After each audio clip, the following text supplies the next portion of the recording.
Great. Everything's right. Switched over. Looks like we are back live for our noon session. Thanks to all the participants staying with us on this great Friday. And now we are moving into our session on artist management and the business of music. Just as I've said before, really critical to get us into the full ecosystem and not just spending all our time on copyright law, fascinating as that is. So we have a fantastic panel, and we have Professor Robert Heverly, who's at Albany Law School and himself a musician too. That's been one of the features of this conference that I haven't said as much about, but many of our speakers are actually musicians too, in their former lives, still continuing on now. So that's made it extra special. So Robert, I'm going to turn it over to you to take away and to start the panel. Thanks. Great. Well, I'm thrilled to be here to be able to moderate the panel with all these fantastic speakers, and we've done sort of a little bit of an interactive kind of thing. So we're going to jump into that in just a minute. The bios are in the material. I'm just going to say a quick thing about each of the speakers because I think that's an appropriate thing to do since they've joined us. We have with us Professor Arewa from Temple University Law School. She's a musician. She has a book on the global spread of African American music that will be coming out soon. Professor Jaccodine has 30+ years as an artist manager and 8 years at Berklee College of Music in the music business and management department. Ms. Rosario is an entertainment lawyer. She owned a music publishing company in the past. And Mr. Tam is probably known to many of us here and is the founder of the Slants and the Slants Foundation. So if you have questions, please post them to the chat box. We're going to go through probably until the question and answer period. And then I'll read questions from the chat box that have been asked either along the way or as that period comes up. So with that, we're going to start, and I'm going to start just by asking a question of Professor Arewa. Artists get paid in royalties. So these royalties are almost always percentages of some income. Some value is set out in the agreement. What can you tell us about the ways in which royalty systems have shortchanged artists, and specifically artists that come from marginalized communities over time? So this, what I'm going to talk about today comes out of work related to my book, which is about creating global markets for Black music, and also some joint work I've been doing with Matt Stahl at Western University in Ontario. And one of the things that we've been looking at, particularly in the joint work, is royalty accounting. So the first thing I think it's important to think about is royalty rates. And people often talk about royalty rates, and we know historically that African-American musicians have not always gotten the same royalty rates. Now, following up on the last panel that was about data, we don't always have good data about this, at least people outside of the recording industry, but we do know historically, if we look at African-American R&B artists in the 60s to 80s, they were receiving royalty contract rates that were about 20 to 60% of what were considered to be standard rates. James Brown's lawyer, for example, says that James Brown was getting 3%, which is consistent, and this was during a time period where 5% was considered standard. This is consistent with our understanding of royalty rates for African-American artists and artists in certain genres. This is obviously something that did not only impact African-American artists, but African-American artists, I think, were particularly impacted by this. The scope and scale of the reduced royalties, we don't know exactly. There have been a lot of proposals in the light of Black Lives Matter movement and the murder of George Floyd. We've seen a lot of the proposals for thinking about ways to address past inequities or inequalities in compensation in terms of royalty rates. So Professor Josh Kuhn at USC had a really, a tweet that was very, received a lot of notice, basically saying that past record contracts should be revised. Rolling Stone reports that Universal, Sony, and Warner have committed to $225 million to social justice and anti-racist initiatives, which is actually a sizable amount of money. And this is not a new conversation, right? It's been sort of received a lot more attention in the aftermath of Black Lives Matters, but Martin Mills, as early as 2016, has suggested adoption of global practices, which included 15% minimum royalties for digital exploitation of all existing contracts and writing off artist balances after 20 years. So I think it's also important not to just pay attention to royalty rates, because royalty accounting really matters. And we can look at that rate, whether it's 5% or 3%, whether the artist gets it or not can be complicated, particularly given recoupment.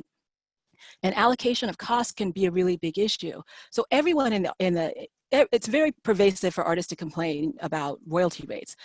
And again, I'm focusing specifically on African-American artists. We know that people have had problems getting paid. And I want to talk about two different things. We know that going back to these R&B artists, we know a lot about them because there've been a lot of legal cases about them. So there's been a lot of disclosure about what royalty rates looked like. And also the fact that they were being allocated costs that shouldn't have been allocated to them. As a result, many of them never got paid royalties that they were entitled to. And we know Ruth Brown and Howell Beagle, the late Howell Beagle who died last year. We also know about the Sam Moore of Sam and Dave, the legal case involving them. So we know that recording companies were systematically misallocating costs to R&B singers in ways that deprive them of royalties. We know that even though you can audits are difficult and they're expensive. So that is not necessarily going to be a solution to the problem, especially given the systematic nature, what seemingly systematic nature of some of the way cost allocations were working. And so artists faced a decision of how do I actually get royalties? One of the things they did was go to royalty recovery experts. And I think one of the most famous, and I argue that royalty recovery experts highlight sometimes the multiple levels of exploitation. One of the most famous of these was the Carrie Johnson, Stephen LeVere contract for Robert Johnson's, for rights to Robert Johnson's music. And she transferred rights to LeVere in the 70s for 50% of royalties, which is a huge amount. And these contractual arrangements were very difficult to get out of. There are a lot of legal cases of artists trying to get out of these, and we're in the process of reviewing those now. The other thing I want to highlight is royalties are not just about how much people get paid, because under the union, AFTRA is the union for recorded singers. The way AFTRA works is your health and retirement benefits are also triggered by royalties. I don't want to go through the complexity of it, but basically we know from the Mary Wells case, Mary Wells who died in 1992, she wasn't being properly allocated royalties. So when she got cancer, they basically said you're not entitled to health insurance. And this is something about the institutional structure of music. So it's not just necessarily about getting paid, it's also about your health and retirement will depend on what these royalty numbers look like. And this came up with Sam and Moore, who basically had no retirement when he actually started to look at the numbers. That's why he sued. And it's still an issue because you might have noticed that a couple of days ago, Hilary Swank announced she was suing SAG-AFTRA, the trustees of SAG-AFTRA's health plan, because she was denied coverage for treatment of ovarian cyst in 2015.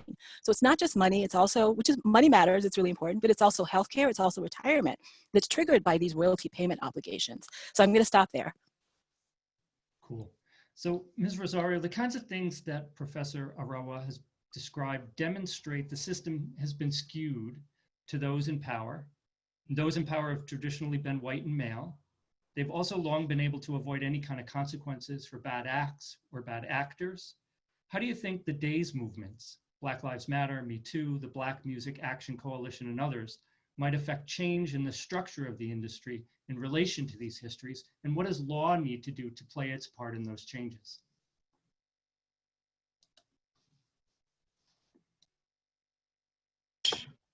Okay, sure. So thank you for following up with me with this question, because I actually have filed a number of litigations to recover royalties for artists from one of the original members of Casey and the Sunshine Band, issues involving Parliament Funkadelic. Right now I have a royalty dispute pending in the the district court in Las Vegas, Nevada for Cameo.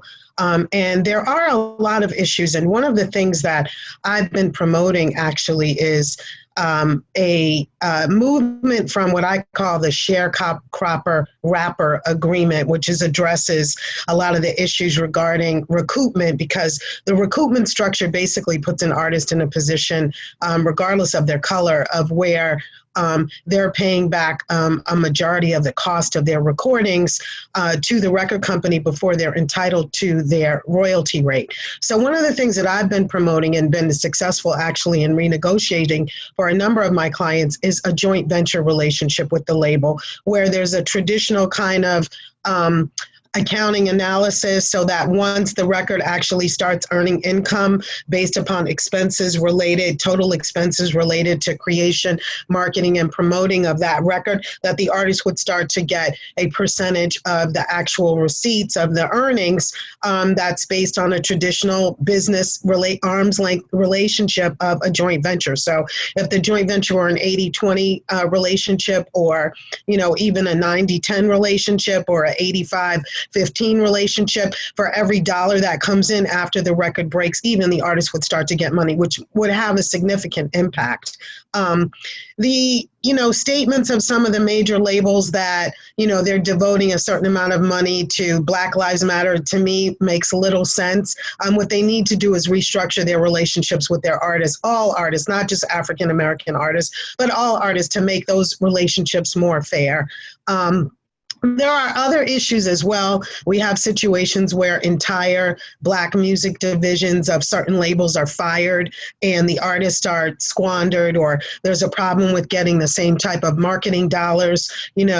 Michael Jackson had to fight for Thriller for the marketing dollars to be paid for international marketing, because there was a thought that there was not an international market for African American music, which is clearly crazy, which I'm sure Professor Arewa, am I pronouncing your name right, would comment on as well. So, and then Puffy actually had to demonstrate outside of MTV in order to get rap videos played on MTV. I don't know how many people are aware of that, but Sean Puffy Combs arranged a protest outside of MTV's offices to try to force them to play rap music, and that's how that happened. So there's been this traditional stratification of music by genre, and this thought that the people that like country music won't like R&B, or the people that like other types of music, pop music, won't like rap music.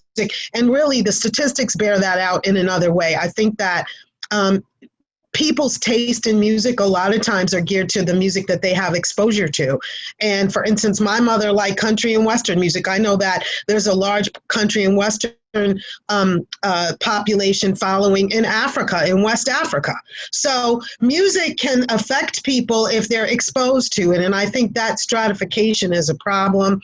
I think that in law, certainly the copyright termination needs to be strengthened. Maybe it needs to be, instead of 35 years, only 20 years. And I think going to the joint venture relationship, where we get out of this sharecropping accounting method that it takes into account recoupment, would all be significant things, and fair accounting for streaming.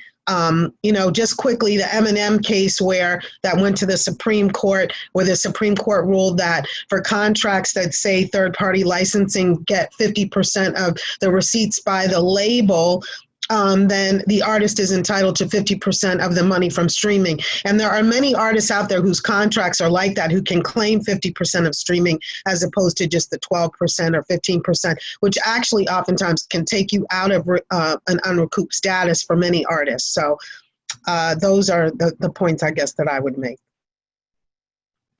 Great.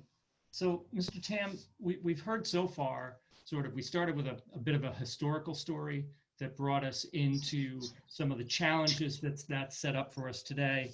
But there have been a lot of changes in the past few years, suggestions for more changes in the way in which management, AR, agents, PR relate to artists. What are some of the ones that you've seen? What do you anticipate? Do any of them help make artists more independent and thus give them more power, especially in issues of race, power, and structure that have sort of formed the conversation so far? I think when it comes to change, we have to look at things from a couple of different perspectives. Like if you wanted to create social change, it's a matter of changing traditional institutions or systemic change, but it's also the culture as well. And one of the things that we've seen, especially in the last 20 or 30 years, is this tendency for more and more artists to become independent so that they can kind of circumvent traditional structures or systems as much as possible. I was one of those artists that from a kid, like I dreamt about it. I remember at 10 years old, when I first picked up the bass guitar, I wrote a letter to a record label asking for the addresses of some of my favorite bass players because I wanted to just thank them for their work. Many years later, when my band, The Slants, was taking off, I remember meeting an A&R rep from one of those labels, and I was so excited. They actually presented us with a very lucrative multi-million-dollar offer, but it turned out that there was a condition involved. And that condition was that we fire our Asian lead singer and replace him with someone who was white, because they told me, wow, Asian doesn't sell. And it was just one of those things that kind of demonstrated to me this idea again and again. In fact, they told me, they said, we're doing you a favor. We're doing you a favor because you'll never see Asian Americans on the cover of Rolling Stone. You'll never get a profile in Spin Magazine or AMP or any of these other channels that are available. And so I remember at that moment, I just thought, I told him, I said, this is racist and this is wrong. I'm going to make you regret it one day. I tore up the contract and walked away. And from that point on, I realized that I had to look out for myself. I had to create my own team, my own structures. And that's why I had been this advocate for independent artists for the longest time. Now we're also starting to see more and more resources for artists. Some are better than others, but there's a number of classes, books, resources where artists can kind of almost hire on managers as consultants for their career and just get advice, but they end up doing the work themselves so that they can end up owning as much of their rights as possible.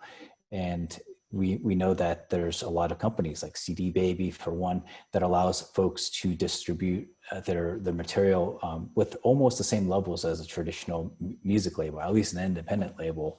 And they can certainly contract in directly with traditional brick and mortar distributors as well. That was something else that we did. So it's a much longer path. It's much more difficult because you don't necessarily have that kind of initial investment of dollars, but people do have an opportunity to create that for themselves. And I think that the market is starting to see a shift from this as well. There used to be a lot of cachet of being a label that was on an artist. It meant something to be on a major label. But I think fans are starting to see more and more that it's okay to be independent, or it's okay to be involved with these kind of non-traditional deals. As Ms. Rosario mentioned, there's joint ventures, there's the kind of 360 artist deals. People are starting to adapt to the market because I think labels realize that they're kind of in a dying industry, that they need to be more supportive of artists or create more equitable relationships. Otherwise, they're not going to get the talent that they need in order to continue driving their profits. Great. So this has been a really good discussion so far. Professor Jaccodine, you've got 30 years experience and almost 10 years now as well teaching. What are the things that you see that relate to the kinds of discussions we're having, and how does what you're teaching relate to these kinds of changes that are occurring and the kinds of stressors that are being put on the system? You are still muted. Thanks, Robert. When I started out, I was running a commercial real estate company in Boston, and I found this artist, Ellis Paul, and I wanted to help him. So in the early 90s, we started a little record label, and I started managing Ellis and other artists since then. And so I didn't have Berklee, and we have Robert Passman's book and we have things like that, but we didn't have the internet back then. We didn't have Berklee. I didn't have Berklee. So I had to learn by going to conferences. So I went to every music conference I could possibly go to, and I would take notes and I would sit there and I would try to meet people and, do all the right things. But back then, every single panel that I seemed to go to skewed with bigger artists, bigger companies, major label this, major label that. And so that was the business, and that was everybody's dream. Everybody at Berklee wanted to get signed to a major label. All the musicians in Boston wanted to get signed to a major label because that was where the funnel was kind of leading people. So when I started my little management company, my little label, no one really cared about Ellis Paul. And I had to figure out how the industry should care about another white guy with a guitar that plays folk songs. Like I had to figure that out. And that means you got to be entrepreneurial. You got to do it yourself, and every means possible. So that kind of helped me in a way. While some of my peers were managing bigger artists and making all this money, I had to hustle, and I had to figure out how to make people care about my artists. That will always be the job of a manager. How do you get someone to care about another artist putting out another song when we don't need any more artists or any more songs? So that's the job, and that will always change. And in the old days, you could just be a songwriter or a bass player or a drummer. These days, like Simon mentioned, you gotta come up with all kinds of ways to do it, you know. And what I teach at Berklee is this is the way it used to be done, and this is the way it can be done. And right now, yes, we have Chance the Rapper, and we have all these great artists that are basically doing it themselves, but they're led by people that know the business. And all the artists that I know that are leading the charge, they know how to book, they know how to promote, they know how to market, they know how to do all these things.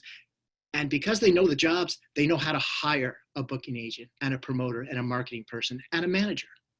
So I always say, what I say to people at Berklee is learn the jobs, learn what the roles are, do it yourself. And if you have a business that needs management, if you have a business that needs help, then maybe once you know the jobs, you could hire out. Before this conference, I was just calling my friend who manages the Allman Brothers. And he was talking about how these companies, you know, like a Rolling Stones, it's led by Mick Jagger. Aerosmith, it was led by Steven Tyler. And these people are so good and so smart, they grew into the job of being able to allocate team members and specialists for all the roles. So I love how the business is changing. I think it's becoming more client management and management and artists collaborating together. And it's not like a manager says, artists, do this, do this, do this. It's like, what are we going to do together? What are our shared expectations? How are we going to grow this business together? And in most of the relationships I've had in the music business with a client that I manage is that way. It's like 1 + 1 = 3. And we're in it together. We're talking every day about strategy and what are we going to do? Does that answer your question, Robert? Yeah, I think it does. And it's a nice tie-in with the kinds of conversations we're having around the importance of management and how management in the business side really affects the artist in sometimes significantly important ways, right? Like you say, if you have a manager who really believes in the artist, but doesn't have the same connections, you end up with a different sort of dynamic and a different sort of feel. We've built a couple minutes into this program before we go into a second set of questions for the panelists. And so do any of the panelists want to address anything that any of the other panelists said? I have a sort of question that that I could ask, but I also want to let the panelists interact because you guys are the experts in the topic. I just want to lift up what Ralph had mentioned, or Professor Jaccodine had mentioned, that we do see that the market is shifting, and I think that's definitely a positive thing, because it's not just shifting like in terms of a trend or the marketplace. It's actually shifting power structures back to the content creators themselves. And as that struggling independent artist, I had to learn every single role in the job so that when it came time to hire a publicist or when it came time to hire an attorney, that I knew what I was talking about, and I knew how to negotiate with them and work with them on equal terms. There's never going to be a person who is as passionate about one's career as themselves.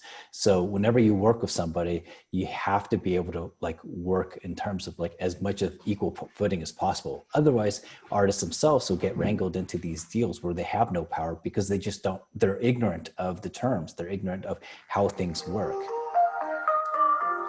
But Simon, I must say, there's been times as a manager where I'm more enthusiastic about an artist's career than they are. Just because I suppose that's true as well, because they don't see the picture. And there's so many times that I'm the cheerleader, and but sometimes the artist has to cheer me on too, So Ms. Rosario, you started talking, but you were muted. So what did you want to jump in with here? Yeah, I just wanted to jump in as well with looking at management and some of these other roles a little differently in this new music ecosystem. It's still very hard for independent artists to make a decent living because you have to really sell or stream a good number of records for those checks. You know, someone could call me with 1 million streams on YouTube, and that's going to only mean like $2,000, and they're clueless that that's what that means in terms of real money. So there's still a significant amount of marketing effort and effort that has to go in even for independent artists to truly be successful. But I wanted to point out that one of the things that the major labels and even some smaller labels are doing with independent artists is they're signing them to these joint venture agreements, but they have a term in there called an upstream. This is the new thing. And what the upstream does, it's always at the option of the label, especially when it's a major label. And what happens with the upstream is that they flip you back from the joint venture back to the sharecropping deal. Upon payment of an advance.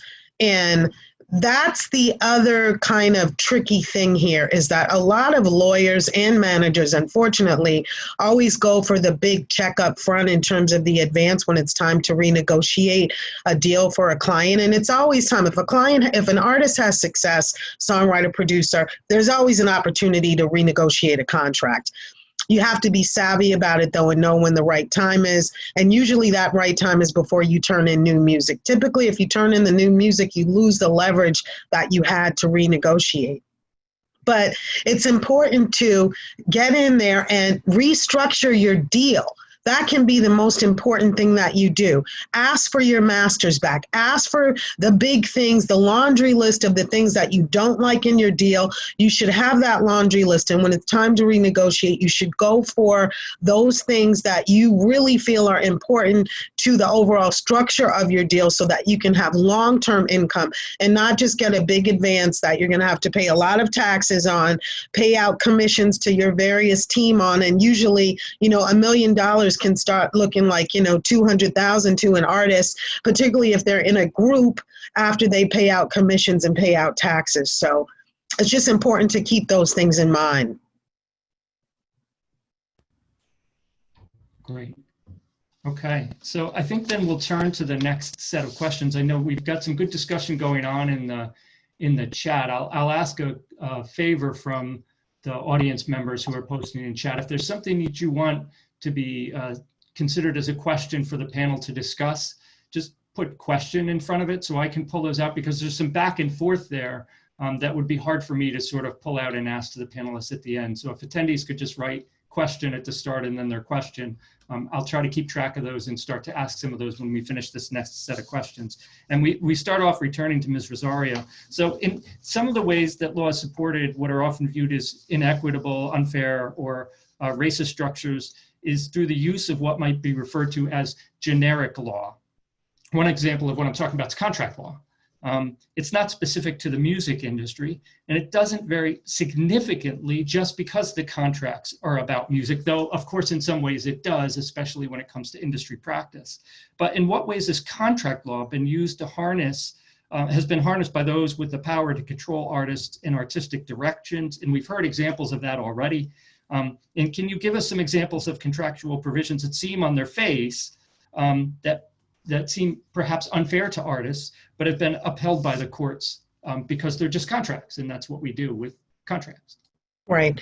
So yeah, contract law has been unforgiving, I believe, to artists in general.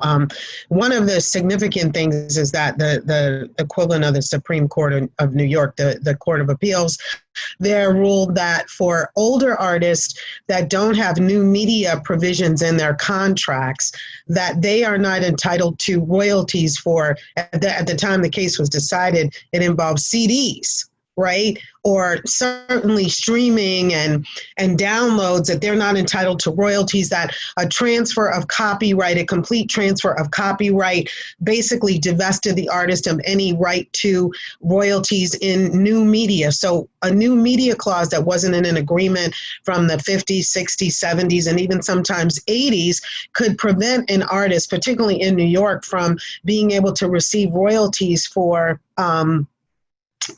new media uses of the work, which at the time included CDs. So this has been a big problem, and certainly there's room for legislative reform in that regard. I don't think termination rights really go far enough, particularly since termination rights under Section 203 of the Copyright Act really just pertain to works that were made after January 1, 1978. There are 2 class action lawsuits pending now in the Southern District of New York regarding Section 203 termination rights and whether or not the language in contracts that goes to works made for hire, which is specifically getting to your question, Professor Haverly, this whole issue of whether or not master recordings can be works made for hire. Unfortunately, I believe in the Sony case, so there's a class action pending against Sony and one against Universal.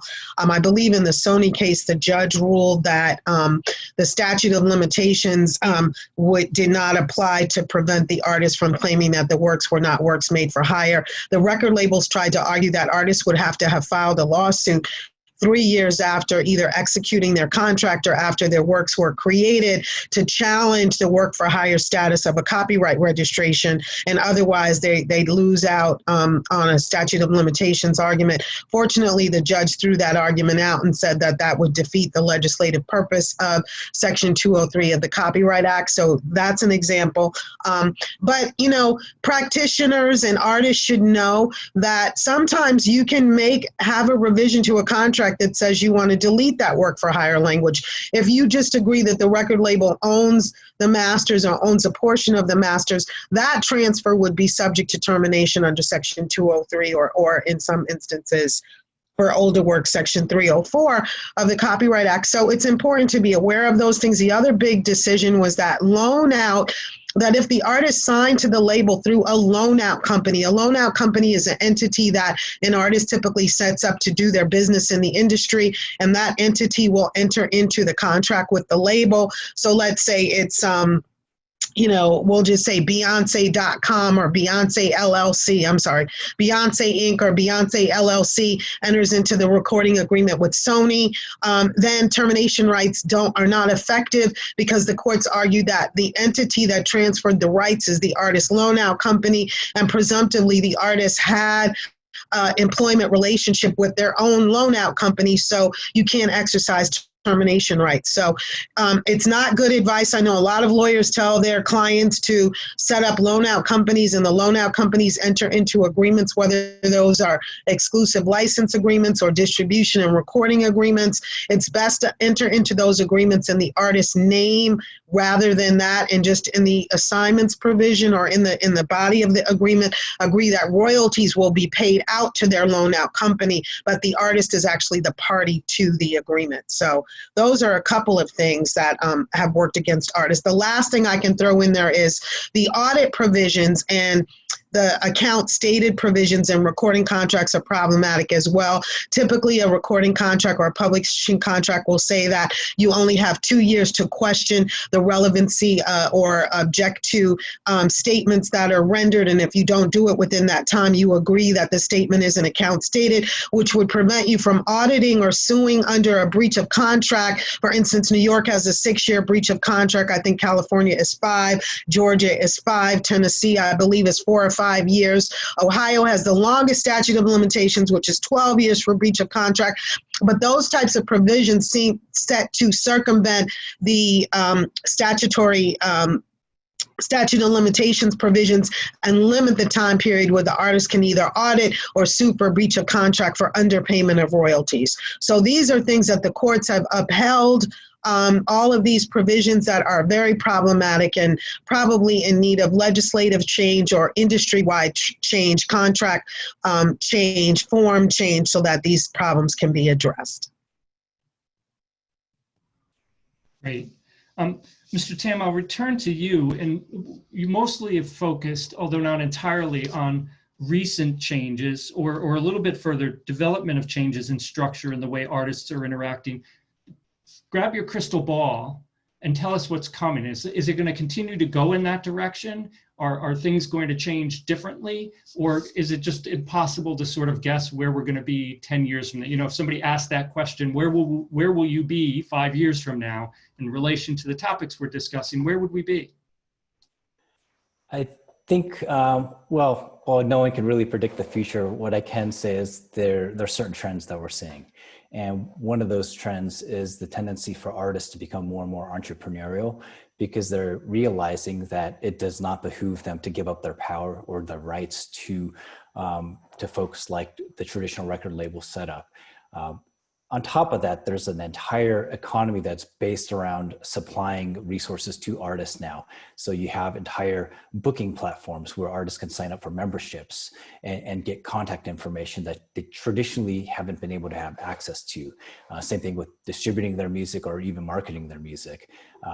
We see that even with the biggest platforms, like Spotify has a whole Spotify for Artists program where artists can go in there and kind of control to a certain extent how their music is presented. And of course, while they're there, be upsold the ability to kind of sell their music and increase exposure and that sort of thing. All these signs are basically pointing to the fact that artists have to have more direct control over their careers. But on top of that, one very, very recent thing that I think is kind of indicating the future is what is happening with the current pandemic. A lot of artists traditionally have relied on that performance income and touring, myself included. And touring is where you sell most of your merchandise and that sort of thing. But people have realized that they needed to pivot and in many ways move away from this idea of having one primary revenue stream to having multiple streams of revenue. You can't just depend on licensing or royalties. You can't just depend on tour performances. In fact, to my right, I actually have a wall full of checks that were cut to me for less than $1 from royalties, from licensing, from when our video went viral, and all these other things out there. And I just kind of collected them as a joke because I realized that you can't rely on these kind of single sources anymore. And more and more artists had to use the same creativity that they put into their music as they put into their business, realizing that they ought to have a traditionally structured business, like file for an LLC, have actually things in place such as partnership agreements with their band members or hiring agreements if they're hiring on musicians who play on the stage with them. They're realizing they have to do all of this. And on top of that, thinking about more creative ways of driving revenue for their streams. So one of the things that I've been doing recently is shifting to mentoring artists to apply for traditional arts grants, which a lot of times haven't been available for musicians because there's just this huge learning curve. And folks, unless you're in kind of this traditional structure, don't really understand how to get those grants. And they actually spend more time reporting on the grants than they do actually enjoying the benefits of them. So that's why one of the reasons why I started an entire foundation that has focused on mentoring artists to secure funding. I myself have really been able to succeed and survive for the past few years because I shifted my whole business model to touring and performing and speaking at law schools, just because, our band had the experience of going to the Supreme Court. So we realized that, wow, that's another way to instantly sell a couple hundred t-shirts or CDs. Like, artists just need to embrace this and realize that models are constantly going to be shifting. But if they're open to it, if they kind of approach things with an entrepreneurial mindset, then they'll have the right skill set and the right perspective to kind of embrace whatever trends might happen in the future, whatever they might be. Awesome. And so, Professor Arewa, so Ms. Rosario and Mr. Tam have been mostly talking about sort of structural issues in music, where the revenue comes from, how it's divided, contract issues. But there are also structural issues outside of the music and the management, including those that have led management of artists of color or traditionally underrepresented artists to differ in the way in which they interact with the music business from others. So can you tell us about some of those differences and how the things we've talked about here through this panel might affect those differences?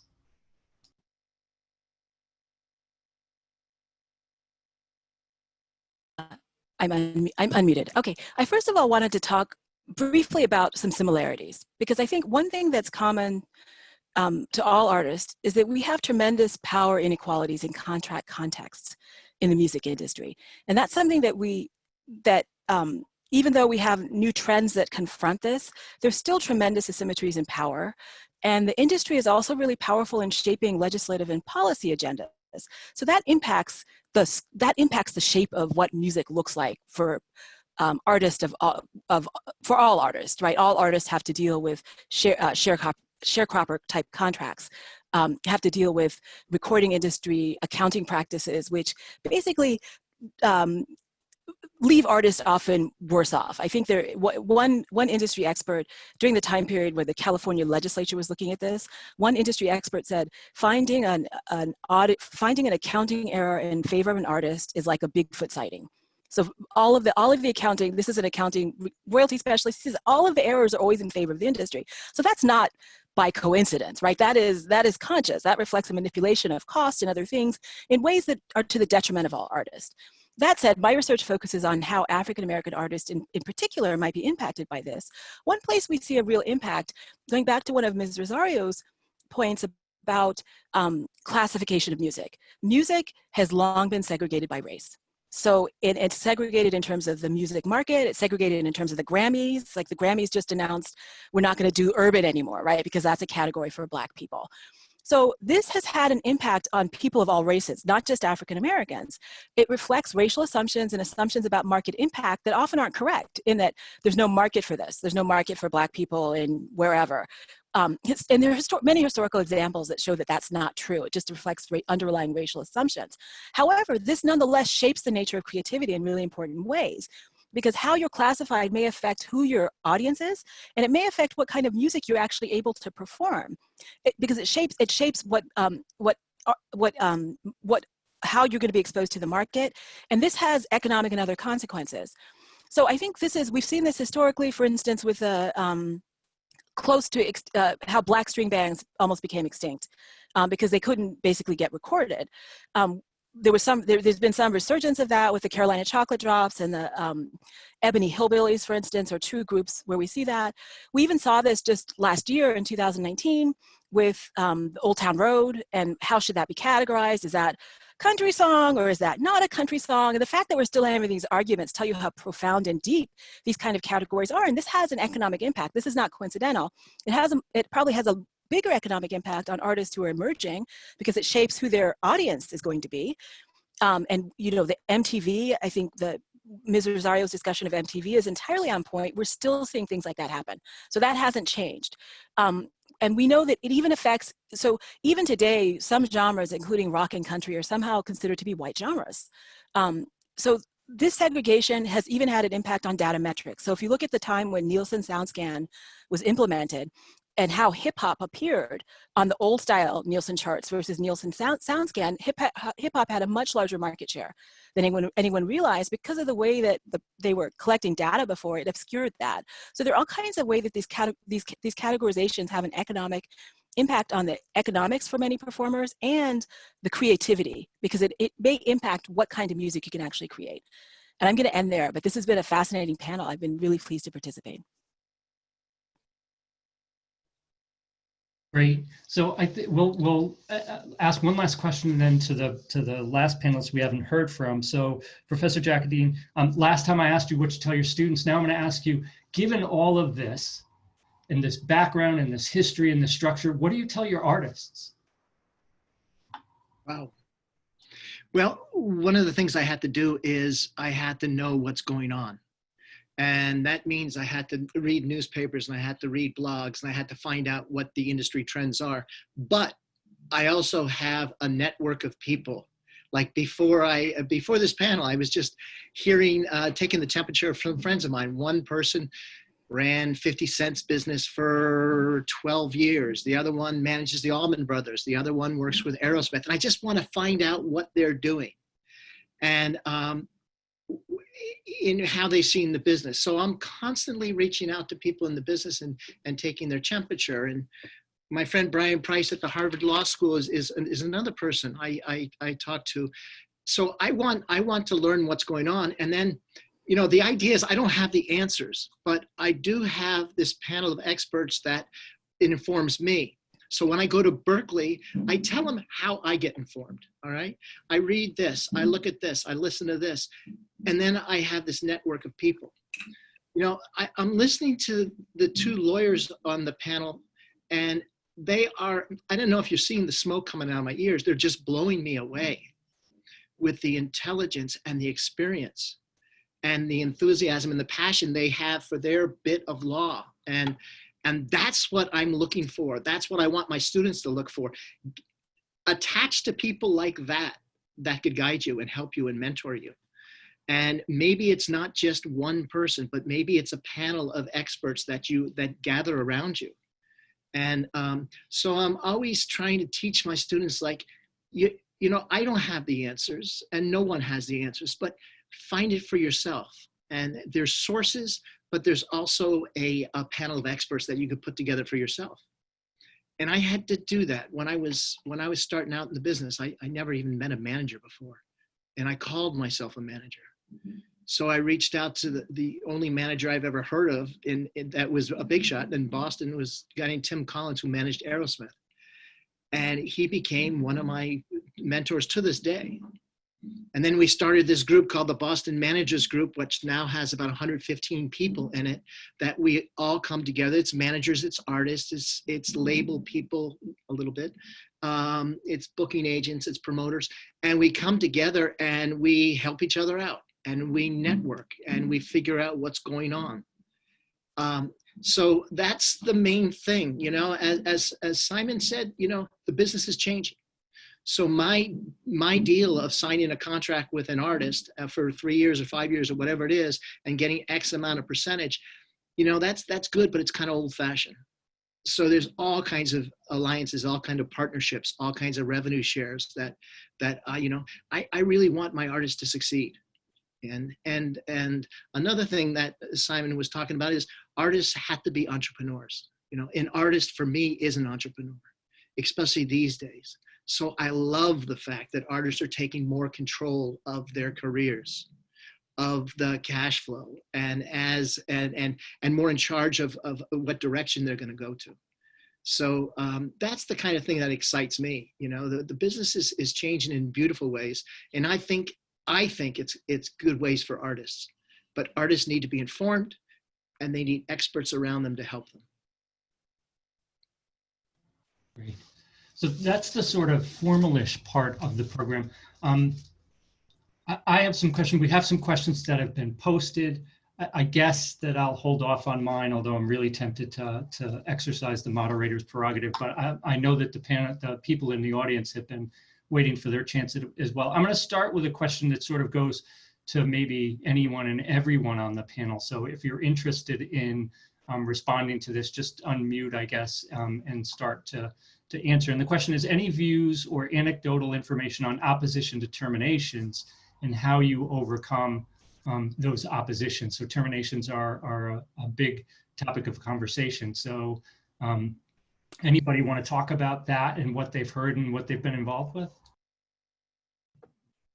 Well, I can speak to that a little bit because I've filed a number of them and have filed a few lawsuits in pursuit of them. Interestingly, I have been hit with Rule 11 motions, which for those of you who aren't lawyers, they're sanctions motions by lawyers for the labels, claiming that my arguments are frivolous on termination rights. There's lots of issues that have to get litigated on termination rights. And the other thing is that the Copyright Act has a attorney's fees provision that says that the prevailing party is entitled to attorney's fees. So that can apply in either a declaratory judgment action for asking a court to declare that certain grants of copyrights are terminated, or if you file for infringement, there's basically two ways you can go forward to enforce a termination. One is by filing for declaratory relief, which you actually have to do if there are any owners of the copyright who are out there, because you don't have a right to sue for infringement if another owner of the copyright has given some type of right or clearance. So you've got to be careful about which cause of action you choose, because you can end up paying attorney's fees on the other end for that. I have noticed, I will say, that there is a disproportionate ask for sanctions or Rule 11 when the artist or the attorney is African American or non-white, versus when a lot of my white colleagues who do this work are shocked to hear that I encounter Rule 11 motions when I try to file lawsuits to recover royalties or to enforce termination rights. But, you know, those are just some of the things that happen in our court system. But one thing to do is to try to get your termination notice in as early as possible. What the labels are doing and the publishers are doing typically is they'll hold on to your termination until it's at a point where you're less than 2 years from the effective date, where you can't file a new one if there's a deficiency in it. So a lot of people file a new, if they get a letter back from a label saying they're not honoring the termination notice for some reason, you can file a new notice if you have enough time to do that. But the other thing that happened in the class action lawsuits in the Southern District of New York is that one of the judges, I think in the Universal case, ruled that minor errors in termination notices do not invalidate or void the notice. So a date that's wrong, or a copyright registration number that's wrong, or something like that won't invalidate the notice. But still, probably headed to the Supreme Court. These class action lawsuits over termination rights, I would think they're still in the district courts. They're certainly going to probably end up at the Second Circuit Court of Appeals, and my bet is that some of them will end up at the Supreme Court. The other important thing is the difference between an album, if you're filing a termination notice with regard to an album versus a master recording. A lot of times the labels filed one copyright registration for an entire album. And part of their argument is that that's a compilation, and compilations can be works made for hire. But what that doesn't do is give them rights in the individual masters. So whenever I file a termination notice on a recording side, I list the albums, but then I also list each individual master and say that I'm terminating with regard to those specific masters, because in today's market with streaming and downloading, the singles are actually more important, the individual masters, than the album as a whole. So while the label might end up, and this is yet undecided by the courts, but I could foresee this, ruling that the album is owned by the label, the individual masters that comprise the album could still be subject to termination, and the artist could gain rights with regard to those individual masters. Otherwise, be careful of services that claim they're filing termination notices. I've seen a lot of them where they haven't done it the right way. How you calculate the time period is a bit tricky, particularly when we're talking about works that were created after an agreement was entered into. So let's say you entered into your agreement on January 1, 1978, but the album that you want to seek termination for, or the masters, were released in 1982. So you've got to be careful about the dates that you choose for termination. So it's really best to have a lawyer who knows what they're doing, do your termination notice, and not to use one of these paralegal kind of services that do it, because oftentimes they don't do them correctly. Great. So we have a question that's actually kind of different from those and some of the things we've been talking about, but I think that it's important as well. Are artists considering teaching to supplement their income? And if so, is there a video platform that people have been using? I tried to go online and play with some people. We had delay errors. It just wasn't, honestly, it just wasn't any fun. I don't play music to make it work. But are there things that people are doing for either teaching or other kinds of collaborative stuff online, actually using music? So who would like to talk about that a little bit? I mean, I know a number of artists right now that are doing vocal lessons online. You know, one of my friends, Carrie Cole, she trained most of the contestants for American Idol and The Voice. She does it all entirely through Zoom.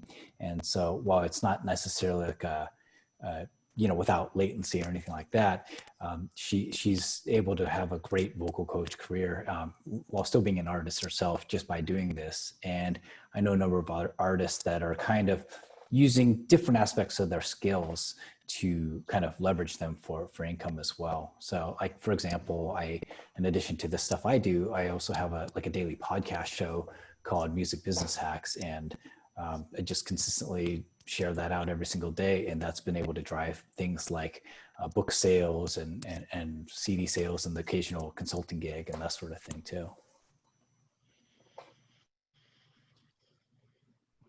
You know, one of the things that my artists are doing, one in particular named Rebecca Loby, she's down in Texas. She's really big with Patreon, and that's been paying her bills for the past year. So it's fan funded. People are supporting her, and she's this is the 600 people that are giving her money every month are also people that she's putting out her content to. So she has a series of, you know, how do you talk to the sound person? How do you, you know, songwriting tips, travel tips, health tips, things like that. So she's doing that through Patreon. And another one of my artists, Livingston Taylor, is starting with a company called TrueFire. And 2 million people or so, yeah, about 2 million, I'm sorry, it's 10 million people, customers, and they're from Texas. And they do online courses, and now they go do guitar and bass and things like that. That's how they started, but he's doing stage performance, and that's the class he teaches at Berklee. So he's going onto that platform. But there's a lot of great platforms out there that if you're part of it, there's a lot of people that go to the platforms for education, and they seem to be thriving, especially these days. I should also mention, I think a question came in about programs. Udemy is like a really popular one where anyone can design a course and sell that. And so if they wanted to teach with by pre-recording content and having that available on demand, they're not necessarily like doing a live teaching session, but that's a resource that is fairly accessible. So as we come up against the end of the panel then, we're not done yet, so we're going to still talk a little bit, but I want to make sure that I have time to thank the panelists. It's been a great discussion, and I really appreciate the time that went into thinking about this before we got together, and then the thoughtfulness in the comments and the way in which the conversation is going. I really appreciate that. There are some other questions as well directed to specific panelists in the comments. I'm generally going to leave those out. So maybe if the panelists want to go in there and answer, there's a question about an article. So that means that Professor Arewa actually is ahead of me because somebody's actually read one of her articles. So good for you. This is like the goal of most law professors, is to have somebody read their scholarship. And so if each of you could just look in there and maybe respond to those specific ones. And then I'm going to ask the question that was sort of on my mind, but mainly because it kind of came up. So this discussion about how musicians and how we're looking for entrepreneurial musicians and they need to adapt and they're doing these things. So I played a long time ago with a musician who we would show up and do a sound check and he wouldn't be there. And it would be start time for the show and he wouldn't be there. And he'd show up at about 10 after with the amp under in one hand and the guitar in the other. And all he would say is, what goes on? And he'd set up and we'd play, right? He's not ever going to be an entrepreneurial, organized, keeping things in a box, doing a podcast, but man, could he play guitar. Like I stayed in that band for probably 6 months longer than I should have, been unhappy with the direction of the band and things, because I could just stand there all night and listen to him play. And I had the best seat in the house because I was standing back with the drummer. He's not ever going to be the person we hear. So what does it mean to ask for these distractions? And we have precisely 1 minute. I don't know what the conference does to us if we go over, but we have 1 minute left. So does anybody want to talk about how the structure is now changing to preference a different kind of artist? I think there's always going to be artists like that are just genius musicians. And maybe they don't have the social skills or the financial skills or negotiating skills. And in that situation, and I've worked with some of them, I just take over and handle all the stuff that they're not good at. And then they just go and rock on stage or whatever like that. But, you know, an artist should find people for the roles that they're not good at or they need help at. And that takes a while to figure out what they are. Yeah, absolutely agree. I mean, for 11 years, I've had an advisory board that I formed for my band specifically for that purpose of identifying trends and opportunities and figuring out what skills that we have that traditionally aren't seen as marketable skills for musicians to have. But you're going to get the wild and super talented person that can blow everyone away. And I would say that they're not living to their full potential, that they could do even more and probably accomplish a lot more if they actually showed up on time and figured out how to solve problems. I just have a quick follow-up. I entirely agree with both of those, but I think we should not accept unquestioningly this model that somehow musicians should be entrepreneurs, because I think there are a lot of assumptions that come with what we think about in terms of entrepreneurship. I think Michelle Schockett's question earlier addressed that.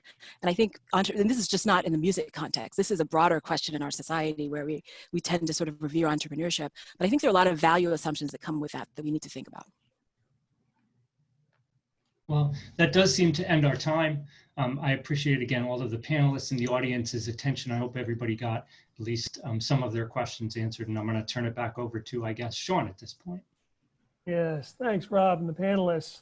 What a fantastic panel. You went beyond our expectations, just the depth of experience, you know, what everyone brought to it, and the excitement, and just really bringing in the passion, which is why we all want to be here. We love musicians, we love music, and want to support it. Okay, so that's our panel now. We're going to take a break till 1:15, and then at 1:15, we'll come back for our final panel on supporting artists and communities. So everyone take a break, you can sign off for a bit, and then we'll see you shortly. Thanks again, everyone. Thanks, everybody. Thank you. Thank you.